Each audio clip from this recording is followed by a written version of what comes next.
Happy Tuesday, everybody. Welcome in to a Dangle Bet Celly powered by FTN. Chris Meaney and Eric Young here with you for the next 45 minutes or so, breaking everything down in the NHL. 10 games on the slate today, so a busy night in the NHL. Not going to waste a lot of your time. We're going to get right into it. EY, happy Tuesday. What are you doing? Yeah, fantasy hockey psychoing it up this week, dropping players, adding players. What's up, man?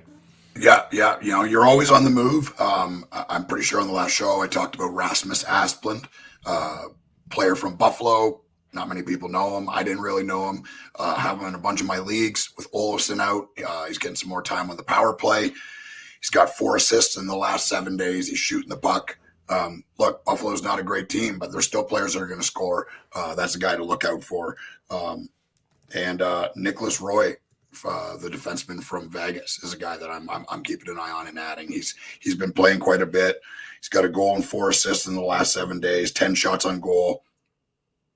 Or not defenseman, center. Sorry, Nicholas Roy. So he's playing there because they're all banged up. So that's a guy that's interesting to look at. Yeah, both guys written up over at FTNFantasy.com as the Week 5 fantasy hockey schedule is just kind of, I just dove into it all together. There's a lot of teams playing 4 games. There's a lot playing 2 and one playing 1, the New York Islanders. We had a big game from Brock Nelson over the weekend. Anders Lee finally starting to get going here. Those first few games were very, very quiet. I think he's got goals in 2 straight games now. He's kind of been one of the most dropped players. I mean, this is a proven 20-goal scorer, can get up to 30, loves to shoot the puck, throws his body around. So if he's hanging around your waiver wire, maybe you can go ahead and add him. I don't believe the Islanders are on the schedule tonight. There's 10 games. I should know all the games, but man, there's like 20 teams in action here. The Islanders are not one of them. Yeah, it's a lot. We're going to break it all down. But Anders Lee, I noticed, has been one of the most dropped players, but you got to remember that he's recovering from off-season knee surgery, so he missed a bit of time here and maybe just a little bit to get going. He's a proven goal scorer that can certainly help you out. Got burned last night by Asplund, his shot prop. We've been hitting it over at FTN at 1.5. Didn't get it yesterday, but I have no problem going back to him. I like the call, and I love the call by you with Nicholas Roy, too, centering that top line.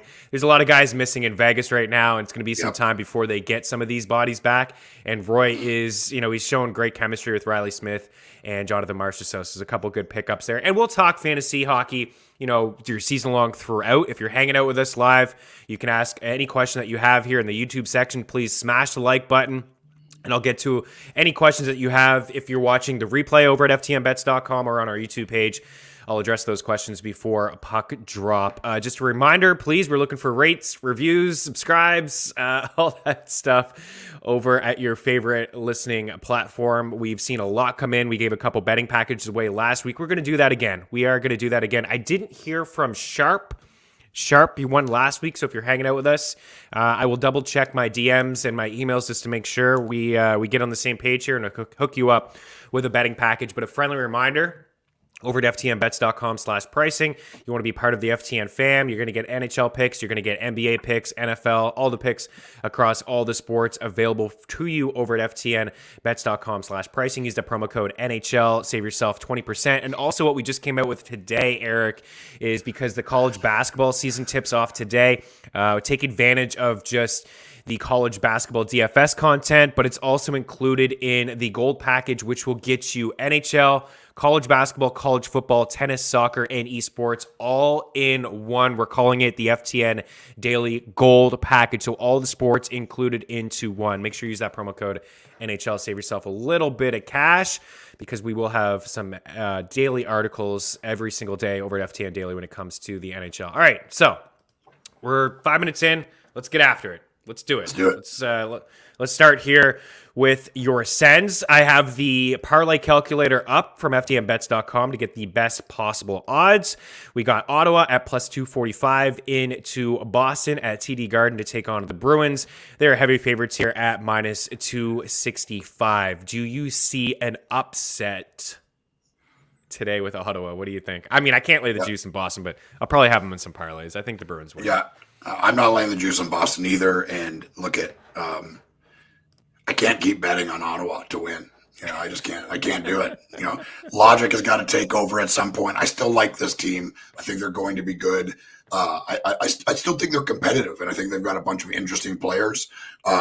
DraftKings has got Bruins at -310. So yeah, I'm not touching this one at all. I think I am going to go Pasternak anytime scorer. I think he was at +100 on DraftKings. So that's one of my bets that I'm locking in this morning.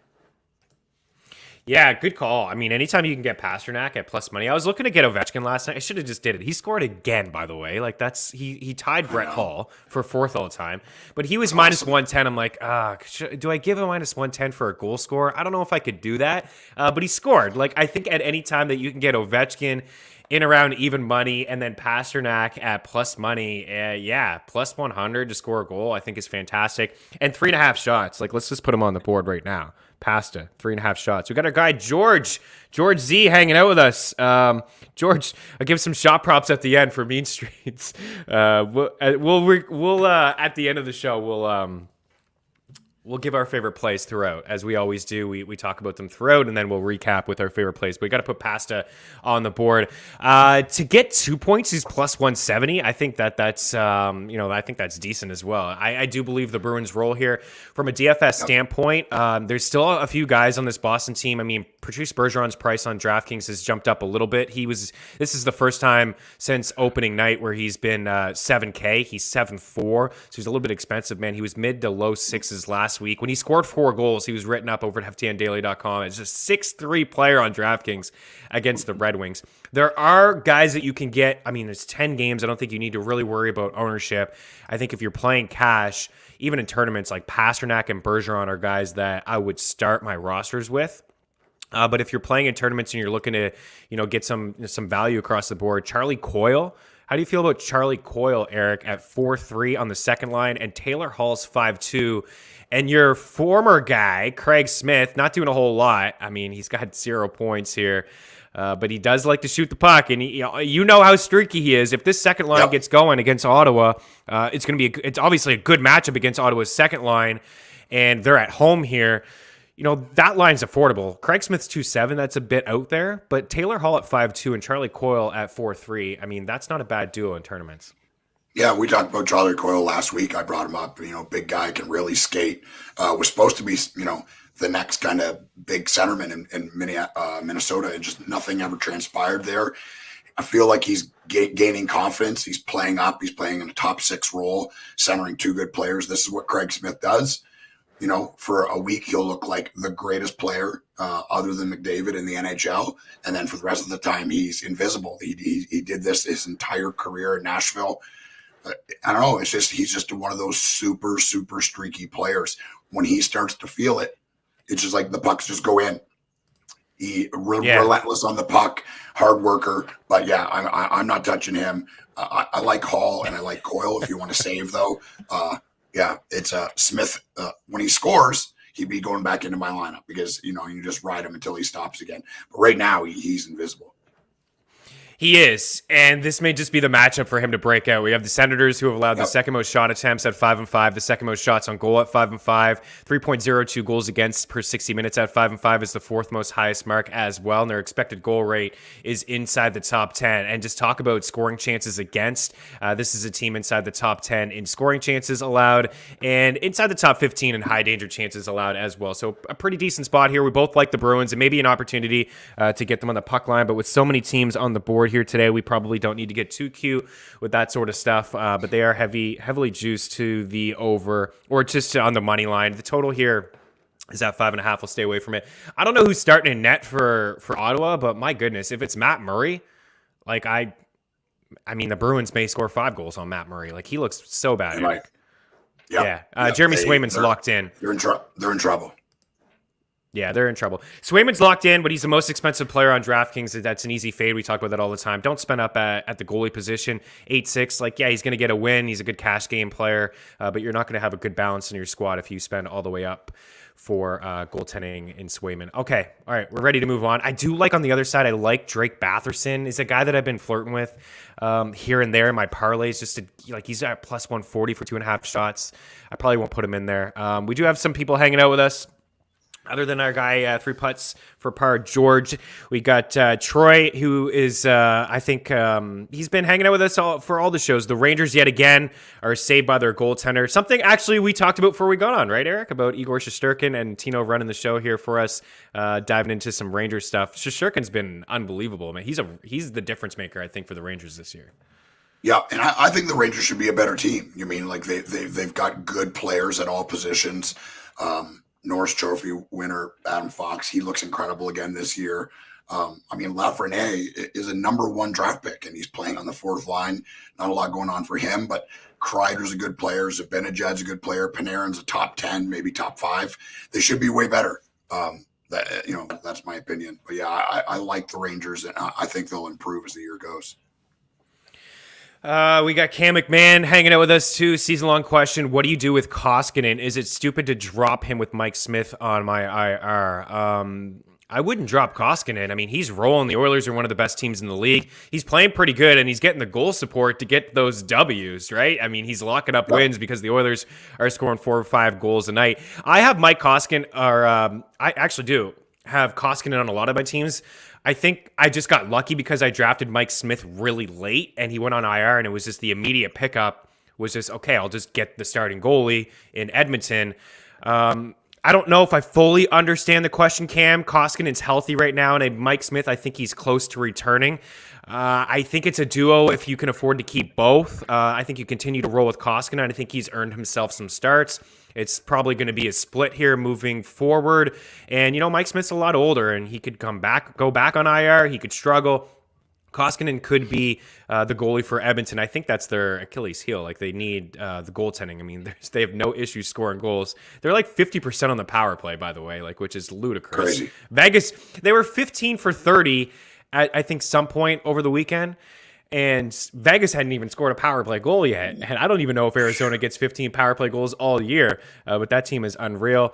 And then Troy says, how do you feel about Conor Sheary for a 1-week stream in fantasy this week? It has to be a deep league. Deep league. I know that Washington's dealing with some injuries. What do they got here? Anthony Mantha on IR.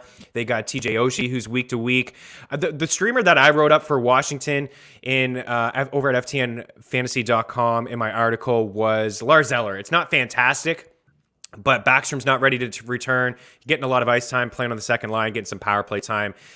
So I think I'd rather go with Eller, but Sheary does get some top PP time. And then finally, Troy says Panthers plus 100 to win the division. Eric, we had Panthers plus 500 on this show to win the division.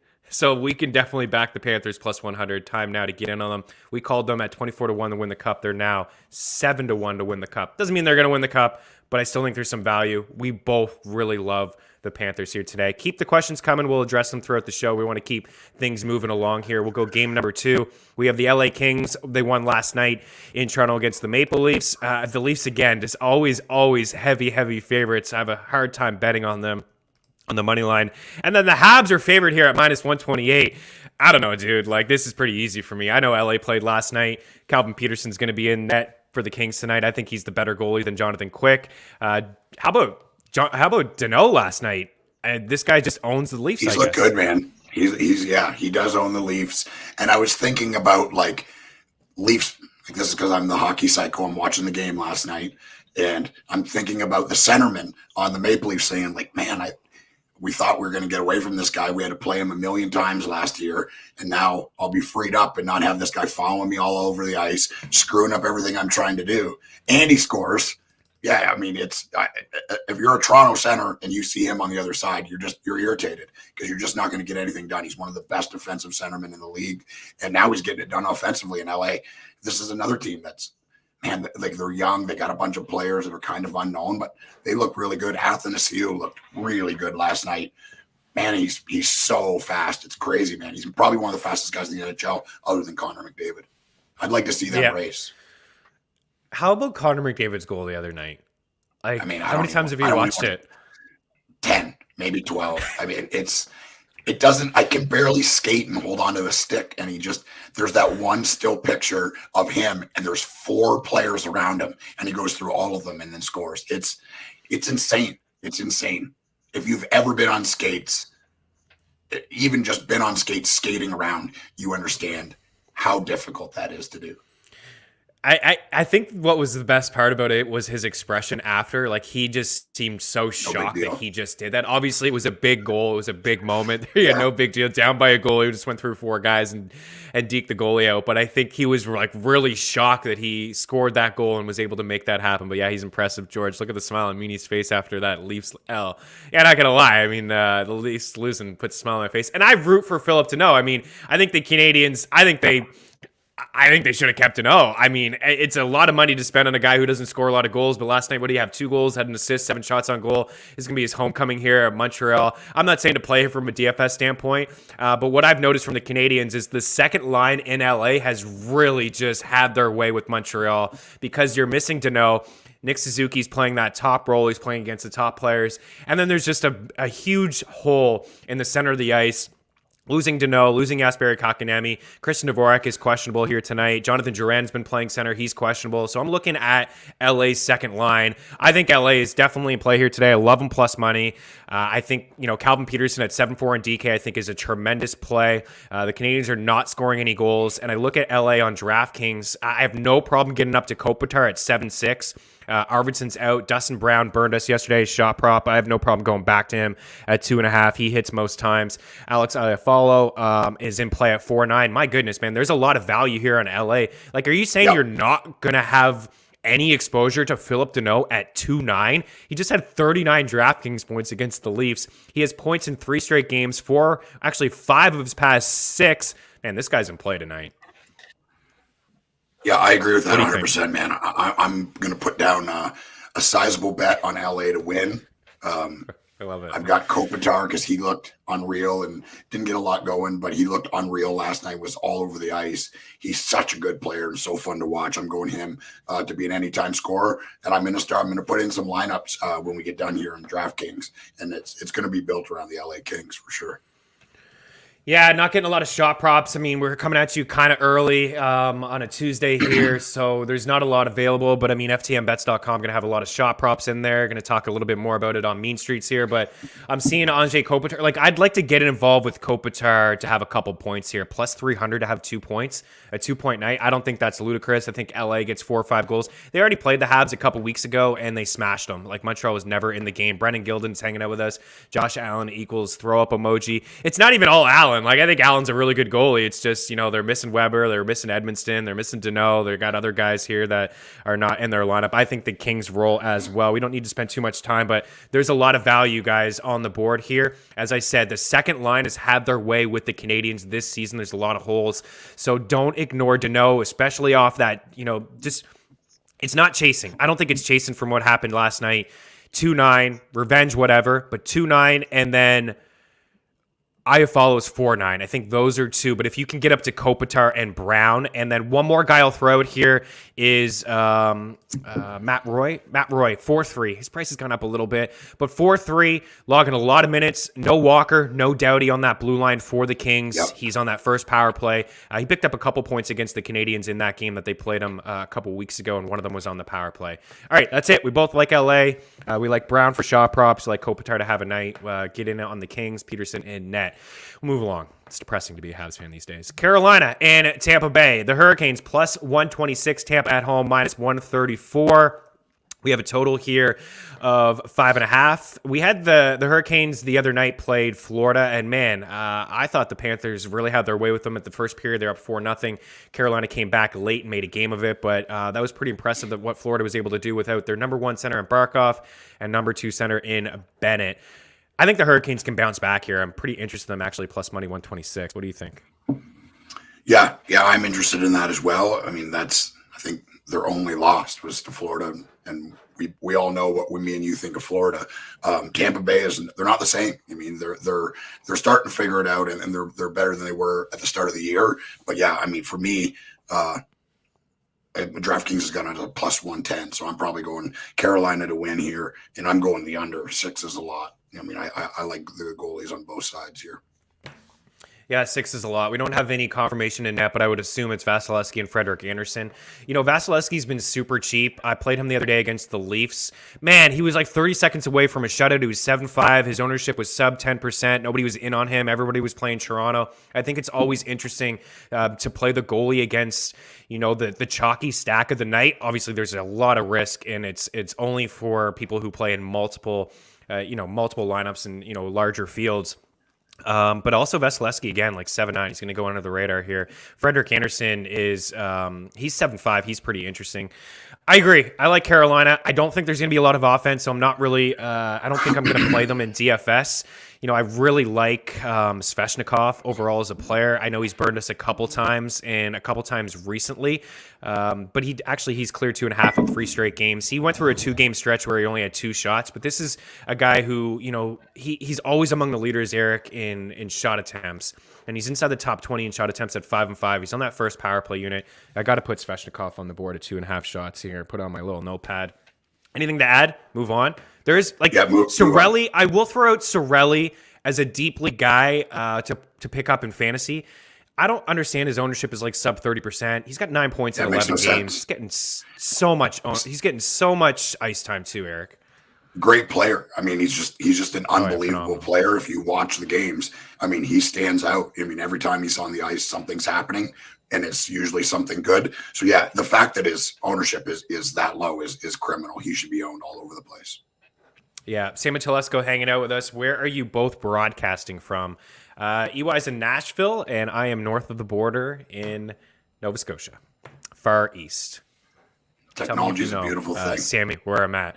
Yeah, technology is a beautiful thing. Okay, so Svechnikov's on the board. Cirelli, yeah, he's got 5 points in his last 4 games. Pick him up in deep leagues, especially in leagues with faceoffs. We'll continue to move along here. Man, there's a lot of games here on a Tuesday. Florida and New Jersey. So the Panthers lost last night to the Rangers. I believe producer Tino said he was on the Rangers. A nice win for them. They almost blew it. They tried to blow it, but they hung on. Florida minus 135. I'm not going to overthink this. I think the Panthers are better than the Devils. The Devils' power play, the special teams have been brutal. It does look like Dougie Hamilton's going to return here. Mackenzie Blackwood, we talked about him last week as a goalie to pick up. I think Blackwood makes a lot of sense. You pick him up. We both like him. We both think he's a really strong goalie, especially in leagues with saves. I'm not totally in on this Devils team like a lot of people are. I get it, Eric. They're on the rise, but there are some people that were, you know, there were some models out there, and a lot of respect I have for a lot of models, but there were some projections out there that had the Devils as a playoff team and a 90-point win, 90-point season for them. Obviously, missing Jack Hughes for, you know, a few weeks here is a huge blow, but there's a lot of holes in this team too. I don't think they're ready, man. They got a lot of kids on the squad. I'm just going to take the Panthers here and not overthink. You get them at minus 135 at points bet. I mean, Hughes is their best player, right? Like, I mean, when he's out of the lineup, they're not going to be the team that they can be.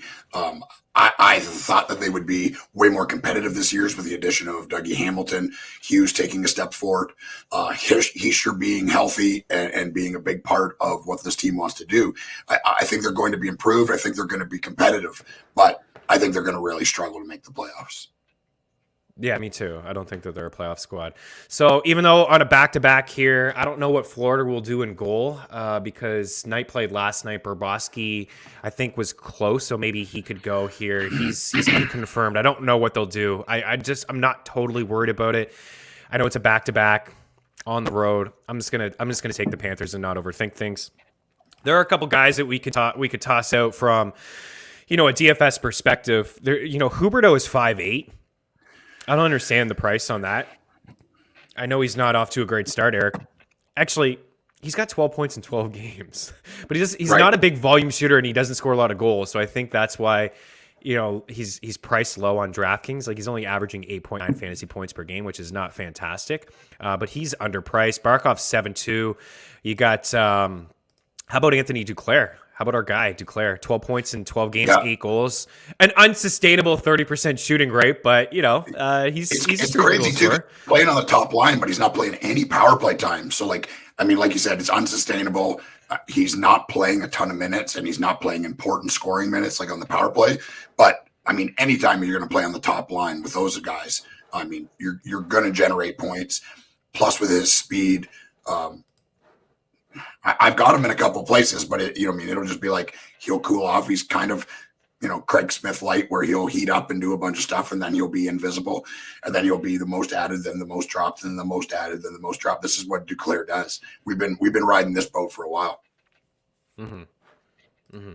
Yeah, we have. And you know what? He's a former 20-goal scorer twice. He did it, I think, in his second year as a sophomore. So, I mean, he could score, right? Yeah, there's going to be highs and lows.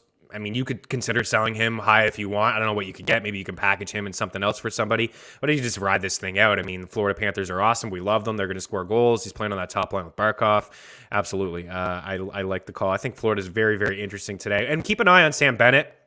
Sam Bennett's been skating with the team. He's pretty close to returning. We talked about not dropping Sam Bennett. He is still considered day-to-day. He didn't suit up last night, obviously, but he is really close to playing, and he's 5'4". So if Bennett finds a way to play here tonight, 5'4" Bennett and 5'8" Huberdeau, yeah, that's going to stack that is extremely affordable. And then we have the next game here, Edmonton and Detroit. The Oilers are not as juiced as I thought. I know they're on the road, minus 182, and we have the Red Wings at home at plus 180. And we have a total of 6.5. So we have a high total here in this game. I don't know if Detroit does their part. Getting back to that question, Cam, I saw that you said because Smith was your third goalie, you picked up Koskinen to replace him, as did I, and tough to roll four goalies. I agree. Maybe you just drop Smith. What do you think, Eric? Is Koskinen the guy there now? I think he's earned the right to be the starting goalie. I think at worst maybe it's a 50-50 split, but man, he's played pretty good over this stretch. Yeah, I don't feel like if Mike Smith is healthy, it's just going to go back into Mike Smith playing every game and Koskinen sitting on the bench. I feel like he's earned the right to play. Mike Smith is an old player. Father Time is undefeated, coming off an injury. It makes you worry about that. And I feel like until Koskinen drops the ball, he's going to be the guy. I mean, that's what rational coaching says. But, I mean, we know that some of these guys are not rational. I think Smith is probably what they view as their number one, but he is hurt coming off an injury, and Koskinen has played well. So I would hold on to Koskinen at right now, but you got to really watch. Yeah, and the last I saw, they're being really cautious with him. Mike Smith is playing, but he's a little bit older. They're being cautious. Obviously, this team is rolling. They don't need to rush him back. But, Sam, I think that Koskinen's earned himself, or Cam, sorry, I think that he's earned himself the net. I think he deserves it. I think he's going to be the starter, and I would just roll with Koskinen. I think if you drop Smith, I don't think a lot of people will go rush to the waiver wire and grab him. I think you just roll with Koskinen right now, but I think you have some time where you can keep him on IR. One more question, and this one I'll throw to you, Eric. Troy Noack says, should I try and trade Connor Hellebuck or Demko in fantasy? Saros is on the waivers, and he seems like a good option if he could upgrade of one of those goalies for a forward. Yeah, I think that makes sense, right? You could pick up UC Saros. You probably get more in return for Connor Hellebuck. The fact that he's on waivers is insane. Like they've only lost, one of their last 6 games. I mean, and he's unreal. Mm-hmm. Especially at home. Yeah. He's got like a 946 save percentage at home. You could just start him only in home games and just laugh. Yeah, I think it makes sense, Troy. You pick up Saros, you trade the goalie who has more, a bigger return, bigger name value in Hellebuck. I do like Hellebuck more than Demko. You might be able to get something for Demko, but I'd make both of those goalies available, see if you can get a forward or, something in return to have more balance on your squad. Let's keep things going here. And we didn't really dive into Edmonton and Detroit. I wish that I could find a Lucas Raymond shot prop. Like, books, come on. Like, give me a Lucas Raymond shot prop. We've been talking about this guy for a couple weeks now. I can't find anything on Lucas Raymond. All this guy does is shoot the puck. He's well on his way to being rookie of the year. Like, he's just my goodness, man. He's 5'3" on DK. I don't think he's a great play today, against the Oilers. But look at the shots from this guy. 5'3", 4, 4, 4, 2, 6, 4. He's got 10 shots in his last 2 games. He's got 4 points over that span. He has 6 goals and 14 points in his first 13 games in the NHL, and he's playing a ton. I mean, he's a must-add. You're running out of time, right, Eric, to grab this guy? Yeah. I mean, I'm reaping his benefits right now in our salary cap league. Obviously, he's a rookie. He's got a very low salary, and he's producing and playing a ton of important minutes. I drafted him in that league, so pretty happy about that. Tyler Bertuzzi, look, I mean, he's not playing in Canada. So, fantasy, season long, he's a really hard player to own because he's only going to play half the amount of games. and he's not hurt, so you can't just stash him on your IR when he's in Canada. But for tonight, they have him at DraftKings has him as a plus 205 for an anytime scorer. I'm gonna put some money on that.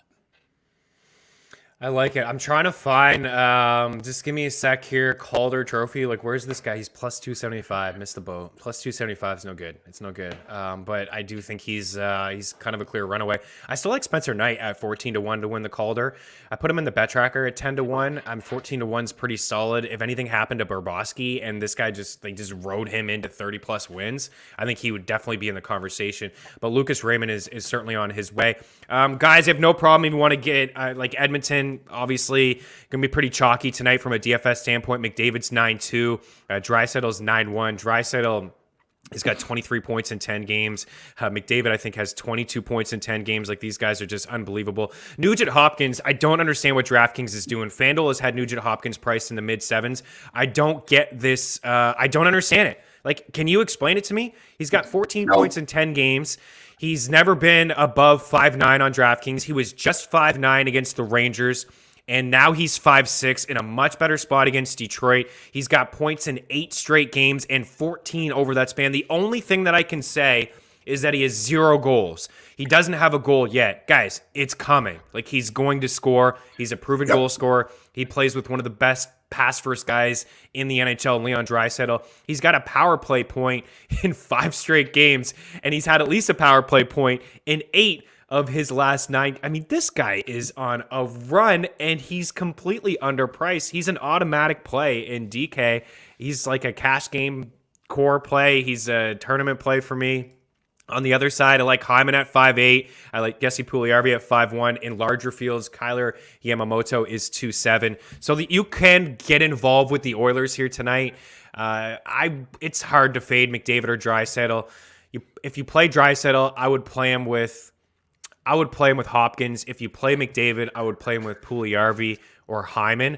But these guys in shot props, I mean, Nurse, absolutely 2.5. I think Hyman is in play at 2.5 as well. He's plus money, both of these guys. You want to get involved with like multi-point nights for McDavid, and Draisaitl, go for it. All right, let's continue to move on here.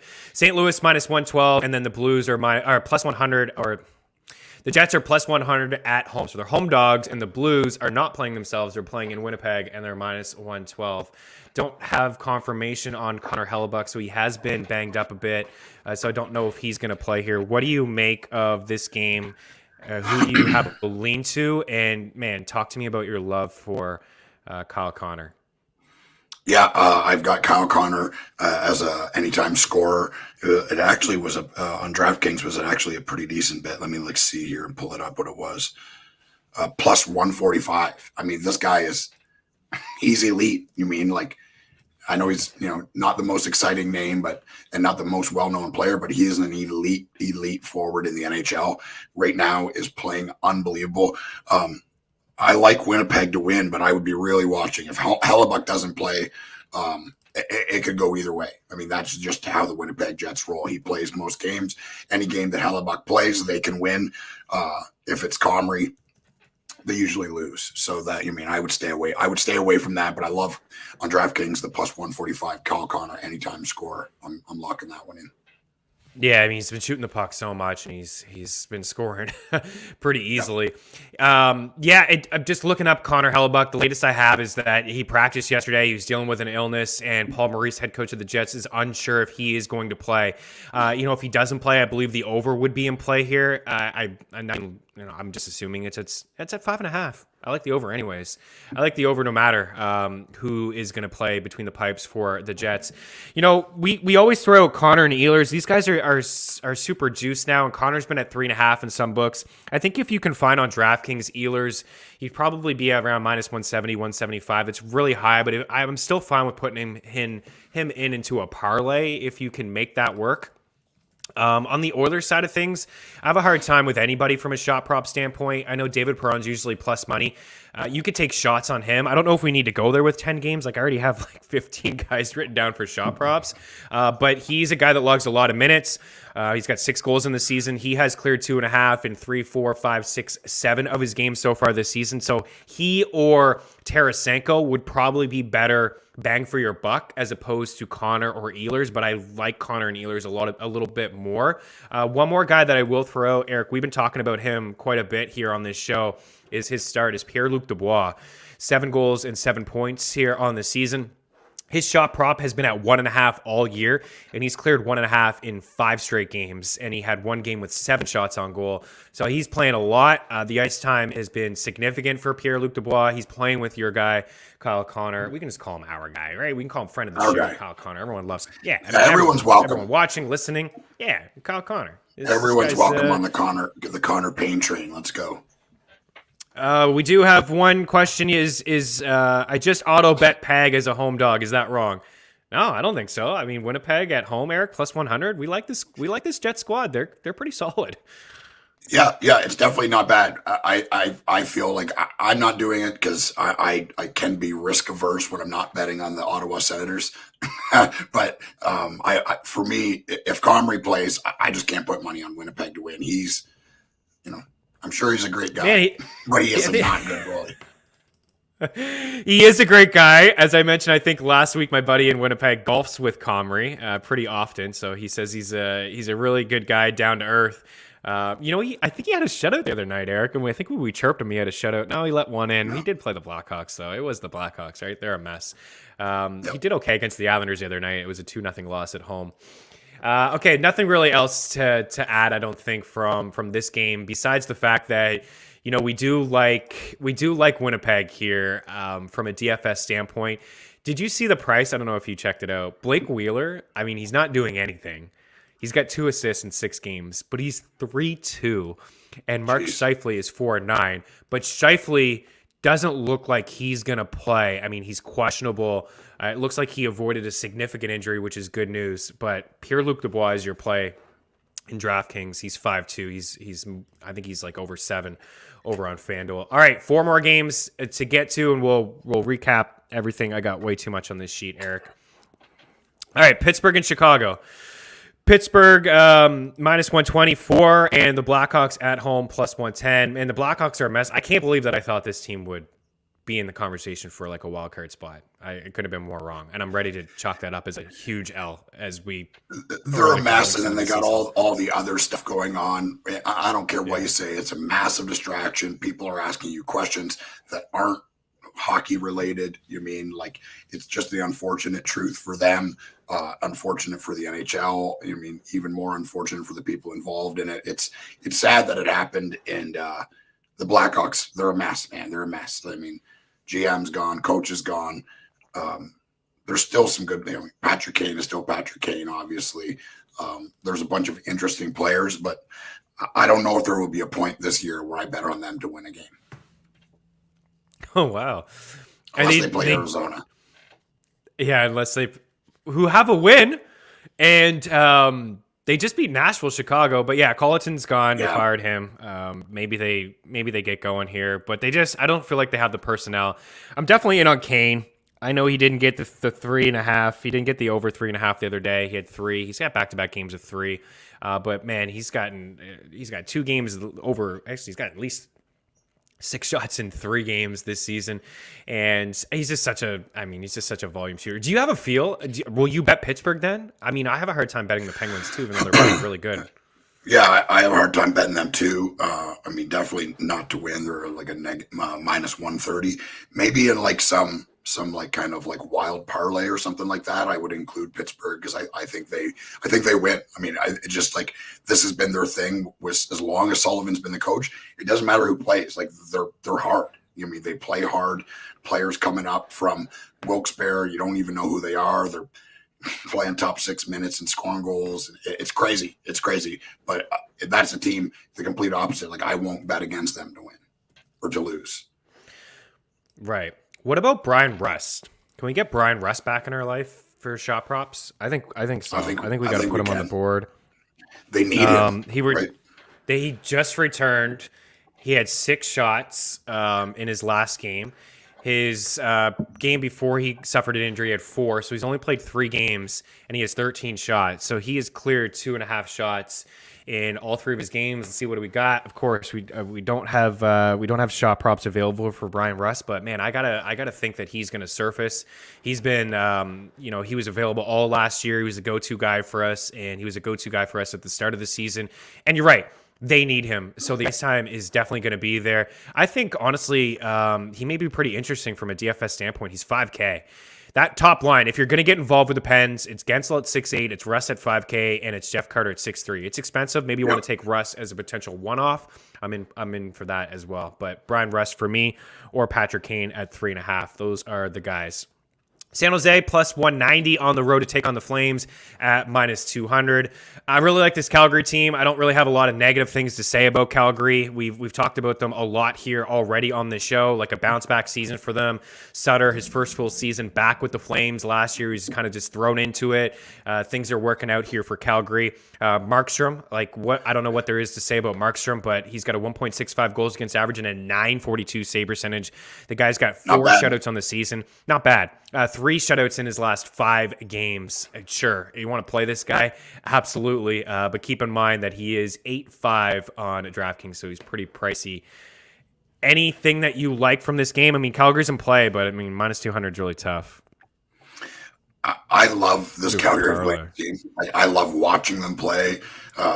Sometimes it's low event, but I love some of the players, the young guys, Mangiapane, Dubois, Lucic still getting it done. It's in slow motion. He's awesome to watch too, man. I don't know. I love them. San Jose started pretty well. I mean, they had a good start to the season, but they're kind of back to being the San Jose Sharks. I was looking at their lineups on Daily Faceoff this morning. It's wild. There's just a bunch of players I haven't even heard of, and I don't trust them. I just don't trust them at all, and their goaltending too. I was really hoping for Aiden Hill to become a thing. There's still time. There's still time for him to be a thing. I think he can be a very good goalie. Calgary Flames for me at home, they're going to win. I think I would probably lean the over here. Oh yeah, the over. Okay. I just don't know how many goals the Sharks are going to score, like with Markstrom being so strong.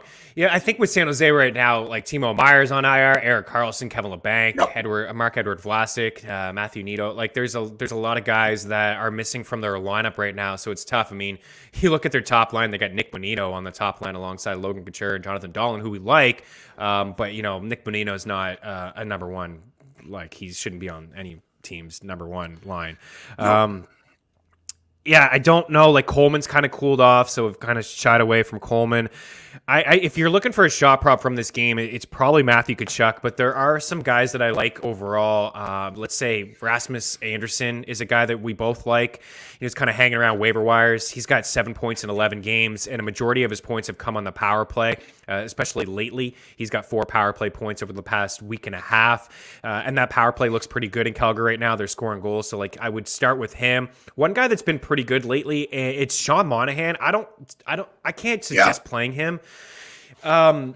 He's still playing on the quote unquote 4th line, but he's on the first power play, and a majority of his points have come on the power play. So he's got 5 points. 4 of them have come over his last 4 games, and all 4 of them have been on the power play. It's really hard to bank on that production. He's 3-3 on FanDuel or on DraftKings, and he's cheap on FanDuel, but it's hard to say, okay, play Monahan, and you just hope that he falls into some power play time because he's not playing 5-on-5 with any of the studs. Like he's not playing with Matthew Tkachuk or Johnny Gaudreau.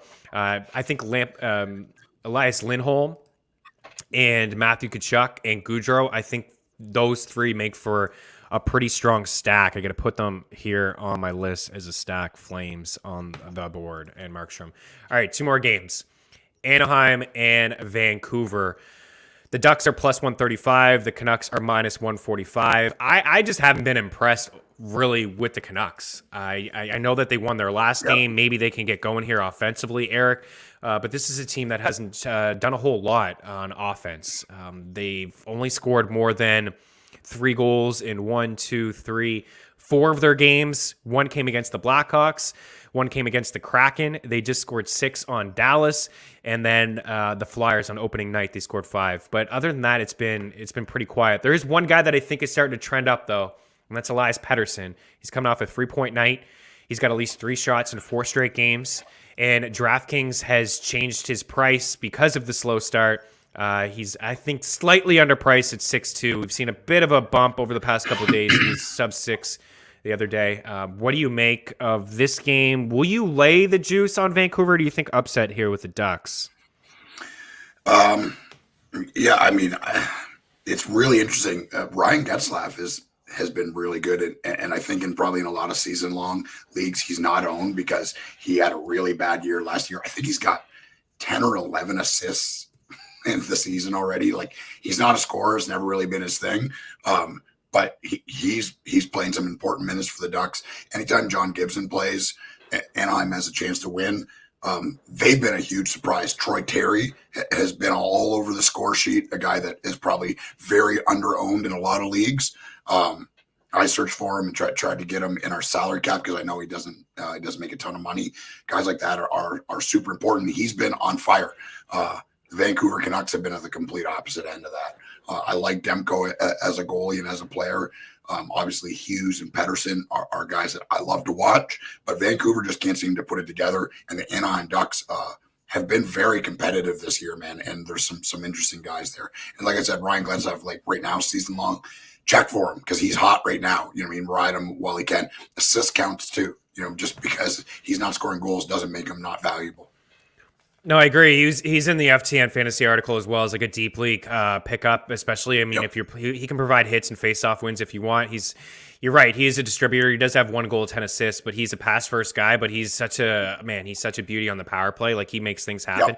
Troy Terry is on just a heck of a run. His first game of the season, he played 8 minutes and he was -1, had 0 points. All he's done since then is score points. He's got 8 goals and 14 points on the season. He has a point in 1, 2, 3, 4, 5, 6, 7, 8, 9, 10, 11 straight games. All of his points have come over this 11-game point streak. He's also like one of those guys with Lucas Raymond. Like, now's your chance. You're running out of time. His ownership is 62%. It's jumped up here 7% over the last 24 hours. I got my guy George to make graphics for him yesterday, and his ownership was 50%. So it's jumped up over 12% roughly since the week has started here, week 5 of the fantasy hockey season. So again, we can talk about him and his shooting rate being unsustainable. Like, these are things that, like, guys are not going to be able to keep up, you know, a 32% shooting rate. Like, it's not going to happen. But he's a good player. If you watch him, he's not afraid to shoot. Getzlaf, we talked about, you know, how good of a passer he is and a playmaker he is. But the biggest thing for me is, like, the ice time has been there. There's a lot of injuries right now with this Ducks squad. Right? You have Silverberg, who's on IR. You have Ricard Raquel, who's on IR. So not only is Troy Terry, you know, shooting the puck with confidence, he's just getting the ice time. I mentioned the first game where he played sub 10 minutes. His last few games, 17 minutes, 21, 16, 21, and 22, followed by 17, or previously 17. So he's shooting the puck just first power play. He seems to be the trigger man on there. I just looked up his shot prop. I've been giving it at 1.5. I think, Eric, if he's hanging around 1.5, I would take the over again. Now, he only has 1 shot in 2 of his last 3, but he's cleared 2.5 in 4, 5, 6, 7 of his past 9 games. Sorry, he's cleared 1.5 in 7 of his past 9 games. So if you can find him at your books, wherever book you shop around, I've seen him Bet365 and Caesars at 1.5. So I got to put him in play. I do think the Canucks win. I just don't want to put my money on Vancouver. That's it. I just don't trust the team. I just can't do it. So I'm fine with it if you want to put in, and I just don't feel like the Ducks. I want to put my money on Anaheim either. But I think, I think if you want to get involved with the Canucks from a DFS standpoint, these guys are cheap because of the struggles that they've had. Maybe there's something there from the 6 goals showing in their last game. Brock Besser's 4.6 and JT Miller's 4.8, and then Elias Pettersson is 6.2. That's kind of the core in Vancouver that I would like.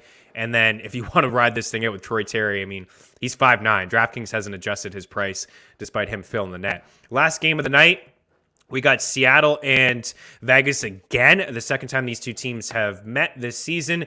We have the expansion squads here. Vegas -120 and Seattle +115. I'll let you take this away. What do you think? It's tough, man. Seattle, it's just, for me, it's just been like this really interesting experiment in an approach to hockey and creating a team using mostly analytics. I mean, me and you were definitely in the Yanni Gord fanboy club. I love him as a player. Loved him in Tampa and love him there. He's playing a ton of minutes for Seattle and is a very important player for them.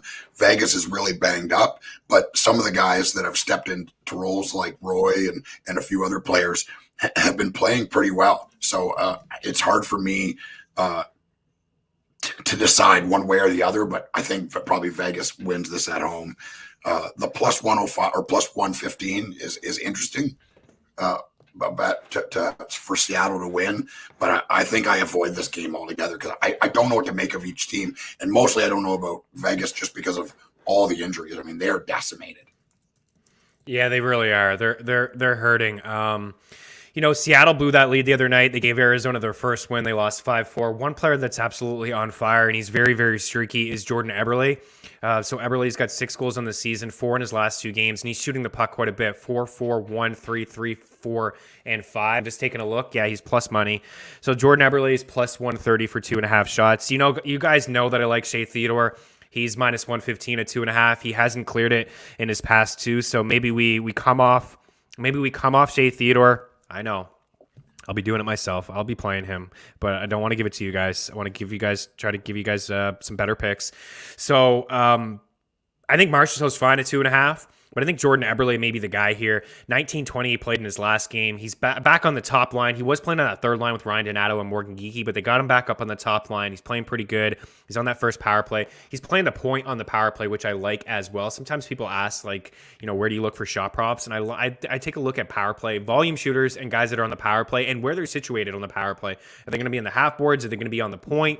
I like the fact that he's on the point and he's shooting the puck. So Jordan Eberle at plus 130 over at Caesars, and we'll see if that pops up on DraftKings. He's plus 240 at DraftKings to have an assist. I think that may be out there, but man, that's not bad. Ovechkin last night was plus 180 to have an assist.